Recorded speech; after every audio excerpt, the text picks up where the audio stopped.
Oey Wee Guan adalah orang tua dari Robert Budi Hartono dan Michael Bambang Hartono, dua bersaudara paling kaya se-Indonesia. Budi Hartono memiliki nama asli Oey Wee Chong yang merupakan keturunan Tionghoa yang lahir di Kudus, Jawa Tengah pada tahun 1941. Dan Bambang Hartono adalah kakaknya yang memiliki nama asli Oey Wee Siang. Tapi sebelum aku bercerita tentang Budi dan Bambang Hartono, aku akan menceritakan sekilas tentang sosok sang ayah, yaitu Oey Wee Guan, karena akan berhubungan erat dengan cerita Budi dan Bambang Hartono ini. Jadi Oey Wee Guan merupakan seorang turunan Tionghoa yang berdomisili di kota Rembang. Ia adalah pengusaha pembuat mercon. Teman-teman tahu mercon ya, yang kalau dibakar ujungnya terus duar itu loh.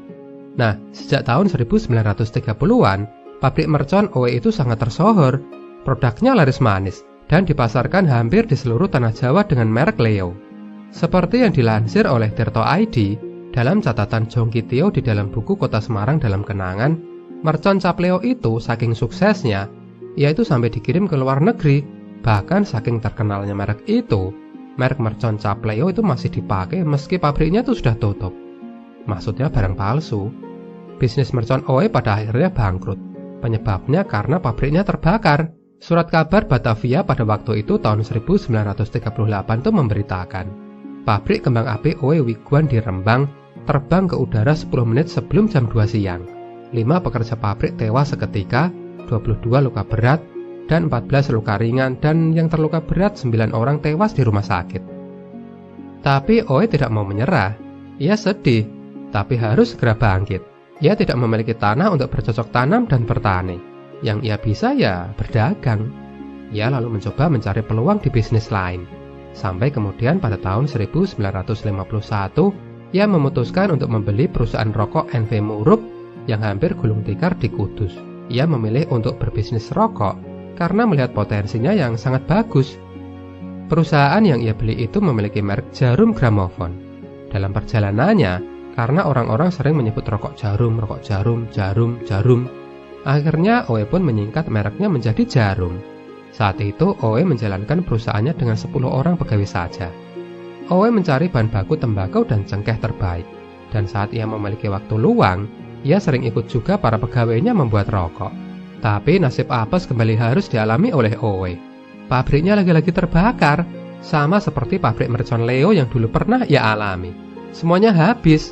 Keadaan menjadi lebih buruk, manakala tidak lama kemudian setelah kejadian itu, Oey meninggal dunia.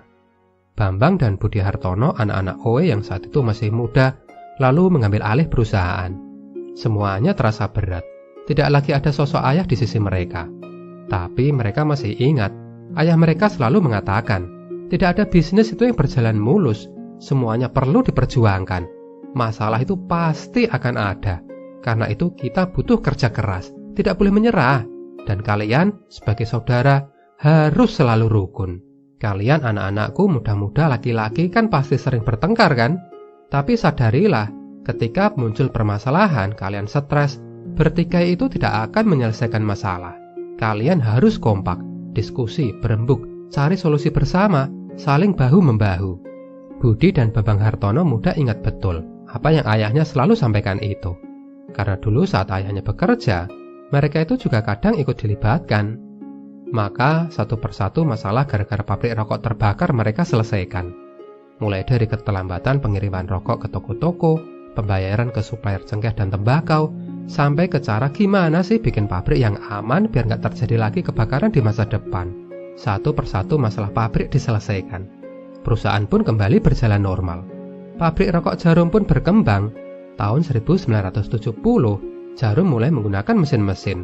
Produksi menjadi lebih meningkat. Dan pada tahun 1976, Jarum membuat produk rokok kretek berfilter, yang asalnya mereka hanya memproduksi rokok kretek saja. Pada tahun 1981, mereka meluncurkan produk Jarum Super, yang kemudian menjadi produk andalan perusahaan.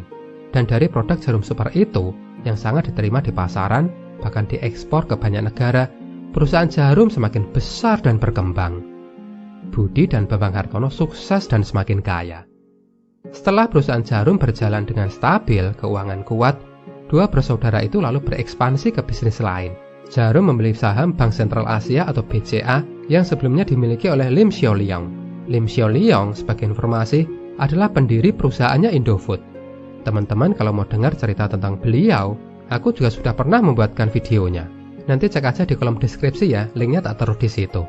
Anyway, Lim Xiaoliong pernah tinggal juga di Kudus. Bahkan, Lim itu adalah kawan dari ayah Hartono bersaudara. Saham BCA pun dibeli lebih dari 50%. Dan tidak hanya itu saja. Ekspansi bisnis dua bersaudara Hartono itu juga ada di banyak perusahaan, seperti perusahaan elektronik Polytron, Blibli.com, Tiket.com, Mola TV, bahkan Kopi Kavino. Itu juga salah satu anak perusahaannya dari Djarum loh. Sebenarnya banyak sekali perusahaan yang berkaitan dengan Djarum.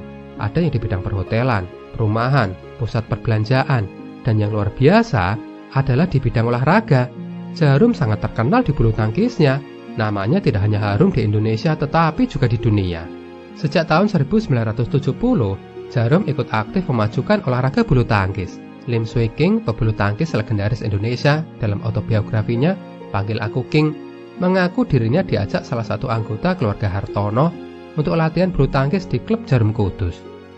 Jadi luar biasa ya teman-teman, semangat pantang menyerah, rukun, kompak, bisa membuat perusahaan yang hampir bangkrut karena kebakaran menjadi perusahaan yang tidak hanya bangkit, tapi juga menjadi raksasa dan menggurita. Dan tidak hanya di dalam bisnis saja, tetapi juga di olahraga. Bahkan dalam olahraga bridge, Bambang Hartono sendiri itu juga ikut berkontribusi. Di usianya yang sudah sepuh, warga senior, tapi semangatnya itu sungguh menakjubkan. Tahun 2018 kemarin, beliau berhasil memenangkan medali perunggu di cabang olahraga bridge di Asian Games. Hadiahnya 250 juta loh. Tentu saja bagi kita-kita uang itu gede banget. Tapi bagi beliau yang kekayaannya triliunan rupiah, uang segitu mungkin kayak uang jajan atau uang untuk beli kerupuk gitu ya kalau pas mau makan soto. Bonus uang 250 juta itu pun ia donasikan sebagai modal pengembangan olahraga bridge di Indonesia. Momen itu sampai dibuatkan banyak meme loh waktu itu. Luar biasa ya kisah dua bersaudara Budi dan Bambang Hartono ini. Dari cerita ini, apa sih pelajaran yang bisa kita petik? Yang pertama, kompak. Banyak sekali pebisnis ketika mewariskan usaha kepada anak-anaknya, malah pada bertengkar, ribut. Udah gitu perusahaannya jadi turun lagi. Tapi dari Oe yang mewariskan usaha ke anak-anaknya, ia tidak hanya mewariskan usahanya saja, tapi juga semangat, kerukunan, kerja keras, dan kekompakan. Yang kedua, kembangkan produk. Tahun 1970-an termasuk tahun yang sangat bersejarah di dalam perusahaannya Djarum, ketika mereka mendirikan divisi riset dan pengembangan. Dari divisi itu, lahir cara pembuatan produk yang lebih cepat dan banyak, dan tidak hanya dalam pengembangan produk saja. Divisi itu juga bekerja untuk bagian pemasaran, bagaimana memperluas cakupan pasar sehingga pada akhirnya produk Djarum bisa diekspor ke berbagai negara. Intinya kembangkan produk. Jangan hanya puas di produk yang sekarang meskipun sudah sangat laku. Yang ketiga, diversifikasi usaha. Djarum memiliki beragam divisi usaha selain rokok. Ada bank BCA-nya, ada perusahaan elektronik dengan Polytronnya, ada perhotelan, perumahan, pusat perbelanjaan, belanja online, pemesanan tiket pesawat, minuman kesehatan, perusahaan kopi, dan banyak lagi yang lainnya. Djarum melihat potensi pasar dan ikut berkompetisi di situ. Ia mendirikan berbagai macam perusahaan. Manfaatnya apa sih? Ya selain perusahaan menjadi semakin kuat, lapangan pekerjaan juga semakin luas kan? Lainnya, apalagi teman-teman? Apa yang bisa kita petik dari kisah sukses Djarum ini? Tulis komentarmu di bawah ya.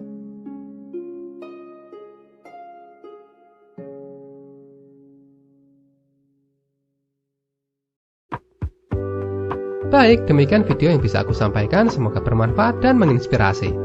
Klik like jika kalian suka, dan sampai jumpa di videoku selanjutnya ya teman-teman. Terima kasih.